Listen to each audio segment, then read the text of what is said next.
A ver, imaginemos por un momento la siguiente escena. Vale.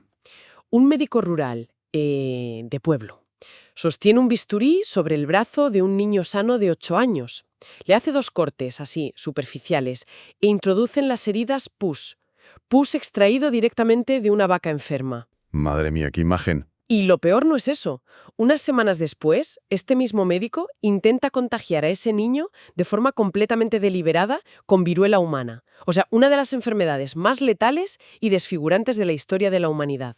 Y todo esto solo para ver qué pasa. Es que lo piensas hoy y es una barbaridad. Totalmente. Hoy en día una acción así supondría la cárcel inmediata, la inhabilitación de por vida, bueno, un escándalo mundial. Pero claro, en 1796 esto fue ni más ni menos que el nacimiento de la vacuna. Así es, el inicio de todo. Hola a todo el mundo y un saludo muy cálido de parte de todo el equipo de Aliviamos. Damos la bienvenida oficial a un nuevo episodio de Historias de la Medicina que cambiaron el mundo. Un placer estar aquí, de verdad. Arrancamos una nueva inmersión profunda, un análisis a fondo sobre este tema. Porque, a ver, nos gusta pensar que la historia de la ciencia es como, no sé, como un hospital moderno, impecable, todo iluminado, aséptico. Claro, pulcro y perfecto. Eso es. Pero la realidad es que ese edificio magnífico está construido sobre unos cimientos llenos de secretos, de zonas grises y de apuestas literales a vida o muerte. Y el objetivo de la inmersión de hoy es explorar los orígenes de las vacunas. No solo como hitos científicos, que lo son, sino como unos dilemas morales complejísimos. Exacto. Y para ello, vamos a cruzar datos de 3 fuentes fascinantes que tenemos sobre la mesa. Por un lado, un artículo académico que hace una revisión ética retrospectiva de Edward Jenner, el protagonista de tu historia inicial. Ajá. Por otro lado, un relato histórico sobre la encrucijada terrible de Louis Pasteur frente a la rabia. Y finalmente, una visión general de cómo hemos evolucionado desde esos inicios tan oscuros hasta la maravilla de la tecnología de ARN mensajero. Es que el gancho de todo esto es brutal. Ese escudo invisible que hoy salva a millones de personas nació de experimentos que hoy, sinceramente, consideraríamos impensables. Y es precisamente en esas zonas grises donde la ciencia ha dado sus mayores saltos.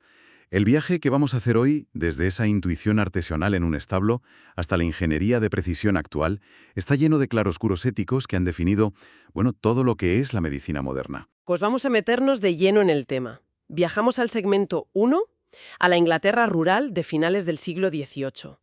Para entender la sofisticación de hoy, hay que ir a ese momento donde la simple observación lo cambió todo. El poder de fijarse en los detalles, ¿sí? Edward Jenner, el médico que mencionaba, observa algo muy peculiar. En aquella época, la viruela humana era el terror absoluto. Hablamos de mortalidades altísimas, gente que se quedaba ciega o con unas cicatrices severas de por vida. Una plaga en toda regla. Pero Jenner se da cuenta de que las mujeres que ordeñan vacas contraen una variante bovina, una enfermedad de las vacas conocida como cowpox, y resulta que es muy leve. Pero lo más sorprendente, lo que le hace un clic en la cabeza, es que esas mujeres jamás, pero jamás, contraen la viruela humana letal. Ni un solo caso. Exacto. Y fíjate, un dato curioso para quienes nos escuchan, de esa simple observación bovina nace precisamente la palabra vacuna, de vaca. Claro, viene directo del latín de vaca. Y hay que poner en perspectiva el impacto monumental de esto. En los últimos 50 años, las vacunas derivadas de esa idea han salvado a más de 150 millones de personas. ¡Qué barbaridad! 150 millones. Para que nos hagamos una idea, es el equivalente a la población entera de 3 países como Colombia.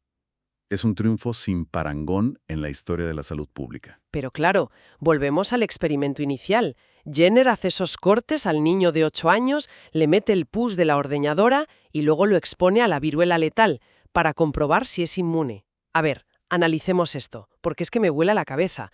Es como si alguien construyera el primer paracaídas de la historia y para probarlo empujara a un niño desde un acantilado. Tal cual. O sea, ¿cómo encaja una decisión tan extrema, tan salvaje, en la historia de la medicina?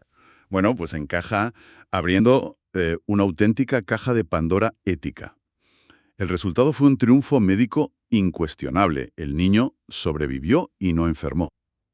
Pero el método es el punto de partida perfecto para hacer lo que hacemos hoy.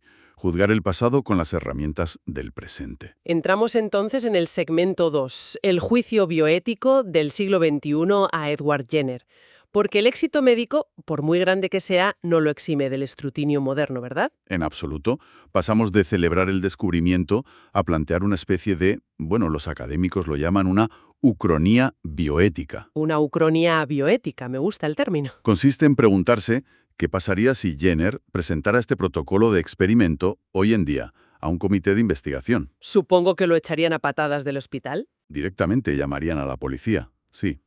Si desglosamos las normativas actuales, por ejemplo, la Declaración de Helsinki de 2024 o las pautas CIOMS de 2016, Jenner no pasaría ni el filtro de la puerta. Claro, es que hay un marco muy estricto ahora. Y si aplicamos el principialismo bioético de Beauchamp y Childress, que es la Biblia de la ética médica, este principialismo tiene 4 pilares fundamentales: el respeto a la autonomía, la no maleficencia, la beneficencia y la justicia. Vale, 4 pilares. Pues Jenner los hizo añicos todos y cada uno de ellos. Para empezar, no hubo ningún comité de ética revisando nada. Tampoco hubo fases preclínicas. O sea, nada de probar en el laboratorio antes. 0. Hoy en día exiges modelos in vitro, cultivando células, luego modelos in sílico, con simulaciones por ordenador, y luego modelos murinos, probando en ratones. Jenner se saltó todo y fue directamente a experimentar en humanos sin un protocolo registrado. Es que es muy fuerte. Pero hay un agravante que los textos académicos señalan y que me parece el colmo. En otros de sus ensayos para comprobar esto, Jenner ejerció una coerción externa brutal al usar a su propio hijo. Exactamente, su propio hijo. Y ahí entramos en el conflicto de la autonomía y la coerción, ¿no? Porque un niño, ya sea el de 8 años o su propio hijo, no tiene capacidad legal ni madurez para dar un consentimiento informado. Como mucho da un asentimiento porque no entiende lo que le van a hacer. Claro, no hay autonomía posible. Y luego está la vulneración de la no maleficencia. Había un riesgo inmenso de lo que hoy llamamos un ESAVI grave. Un ESAVI. Acláranos ese término. Es un evento supuestamente atribuible a la vacunación o inmunización. En resumen, una reacción adversa terrible. Podía haberle provocado un choque anafiláctico en el acto, una infección sistémica o directamente la muerte. Jenner usó al niño puramente como un medio para obtener conocimiento, no como un fin en sí mismo, lo cual destruye también el principio de justicia. Pero, a ver, aquí es donde se pone realmente interesante el debate, y te voy a hacer una refutación amistosa. Dispara. ¿No crees que es un poco injusto juzgar a un médico del siglo XVIII con las reglas de 2024? Es decir, ni siquiera sabían que era un virus de forma concreta, no tenían teoría germinal, luchaban a ciegas en medio de la oscuridad contra monstruos invisibles. Es una objeción totalmente válida. Y la idea de esta ucronía bioética no es cancelar a Jenner. No queremos borrar sus estatuas ni negar su aportación. La idea es aprender del pasado. Aprender para no repetir los mismos errores, supongo. Exacto. Pensemos en situaciones de crisis extremas y contrarreloj. Lo hemos vivido hace muy poco con el SARS-CoV-2. Cuando hay una pandemia, la tentación de saltarse pasos de seguridad es altísima. Hay una presión social, política y económica brutal para encontrar una solución ya. Totalmente, la gente exigía la vacuna de un día para otro. Pues entender los errores metodológicos y éticos de Jenner nos protege hoy. Nos recuerda por qué pusimos esas reglas en primer lugar. Las fases de seguridad no son burocracia aburrida, son el escudo que evita masacres médicas por pura desesperación. ¡Qué gran reflexión! Las reglas están escritas con los errores del pasado. Y hablando de desesperación y de decisiones límite, pasamos al segmento 3, porque casi 100 años después de Jenner, otro científico se enfrentó a un dilema moral, bueno, yo diría que aún más agudo. Mucho más agudo y dramático, sin duda. Si el experimento de Jenner fue un riesgo no regulado para prevenir una enfermedad futura, en 1885 el escenario fue otro. Hablamos de una enfermedad con una mortalidad del 100% y de un paciente que ya estaba sentenciado a muerte. La rabia y Louis Pasteur. La rabia infundía un terror visceral. No era solo morir, era una muerte atroz, con espasmos neurológicos y fobia al agua. Los relatos de la época ponen los pelos de punta. El 6 de julio de 1885 llega un niño de 9 años, Joseph Meister. Un perro rabioso lo había atacado brutalmente en Alsacia, en Francia. Tenía mordeduras por todas partes. Y claro, El niño iba a tener una muerte horrible y inevitable. Estaba condenado, no había debate médico sobre eso. Y aquí viene la paradoja fundamental de esta historia que mencionan los textos. La madre, desesperada, acude a Louis Pasteur. Pero es que Pasteur no era médico, tampoco era cirujano, era químico. Un químico brillante, eso sí. Ya había revolucionado la industria con la pasteurización, descubriendo que calentando el vino o la leche se eliminaban los microorganismos dañinos. Claro, de ahí viene la palabra pasteurizar que usamos todos los días. Exacto. Y también había formulado la teoría germinal, demostrando que todo ser vivo procede de otro ser vivo anterior, desmontando la generación espontánea. Entendía los gérmenes mejor que nadie, pero legalmente no podía tocar a un paciente. ¿No tenía licencia médica? Ninguna. Pero tenía un tratamiento experimental contra la rabia en su laboratorio. Consistía en usar médulas espinales de conejos infectados y desecadas. ¿Médulas de conejos? Suena a brujería hoy en día. Pues era ciencia de vanguardia. Durante 14 días inyectó a Meister pasando de la médula más inocua, la que llevaba disecada 14 días. Y el virus estaba casi muerto hasta inyectar la más virulenta y fresca.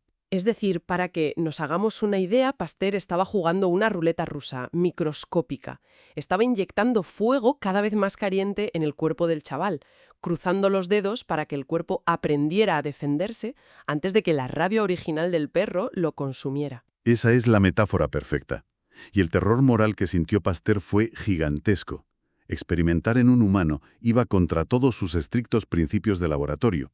Perdió el sueño, dudó de sí mismo. Me imagino la presión. Si el niño muere por la inyección, a Pasteur lo cuelgan en la plaza pública. Literalmente, por eso buscó el respaldo de 2 médicos de verdad, Bulpian y Grancher. De hecho, fue Grancher quien asumió la responsabilidad médica de poner las inyecciones. ¿Se jugaron la carrera y la libertad? Sí, pero aquí radica la diferencia ética crucial con el caso de Jenner. Jenner arriesgó a un niño sano. Meister ya estaba condenado a muerte. La inacción de Pasteur habría sido fatal 100%. El riesgo estaba éticamente más justificado por la inevitabilidad de la muerte. Y menos mal que lo asumieron, porque el desenlace es tremendamente conmovedor. El tratamiento fue un éxito absoluto. El niño sobrevivió. Un milagro médico para la época. Y hay un dato precioso en la historia. Joseph Meister sobrevivió y, de adulto, acabó trabajando como portero y vigilante en el mismísimo Instituto Pasteur. Dedicó su vida a cuidar el lugar donde le salvaron la vida. Es un cierre poético. Y no fue el único. Poco después llegó Jean-Baptiste Jupille, un pastor de 15 años que había luchado a latigazos contra un perro rabioso para proteger a otros niños. Fue el segundo paciente salvado por este método. Historias de auténticos héroes, tanto los pacientes como los científicos. Y esto nos lleva directamente a nuestro cuarto y último segmento, la paradoja del éxito y la ingeniería del futuro. Porque claro, esos sacrificios y dilemas del pasado construyeron los cimientos de lo que tenemos hoy. Y vaya cimientos. Hoy, la metodología ha pasado de aquella artesanía arriesgada con pus y médulas a una ingeniería de precisión absoluta. Pero, irónicamente, tanta precisión nos ha traído un problema nuevo, la complacencia. Capié en esto. Pues, a ver, ahora ya no se inyecta el virus en absoluto. Se inyecta un manual de instrucciones. Es código puro, limpio, rápido y seguro. Entra en la célula, le dice cómo fabricar una pieza inofensiva del virus para que el cuerpo la reconozca. Y luego ese mensaje se destruye. No queda rastro. Es de ciencia ficción, ¿verdad? Y nos proporciona un escudo para todo el ciclo de vida. Las vacunas nos protegen en la infancia, por ejemplo, previniendo cánceres con la vacuna del virus del papiloma humano. Importantísimo, sí. También en adultos con refuerzos de influencia y tétanos, y en adultos mayores con vacunas contra el neumococo o el herpes zóster, que son fundamentales para asegurar la autonomía y la calidad de vida en la vejez. Y aquí llegamos al gran problema contemporáneo, a la paradoja del éxito. Cuenta. Las vacunas son tan sumamente efectivas que han borrado de la memoria visual y colectiva el horror de las enfermedades. La gente ya no ve salas llenas de niños con polio en pulmones de acero, ni epidemias de sarampión destrozando comunidades.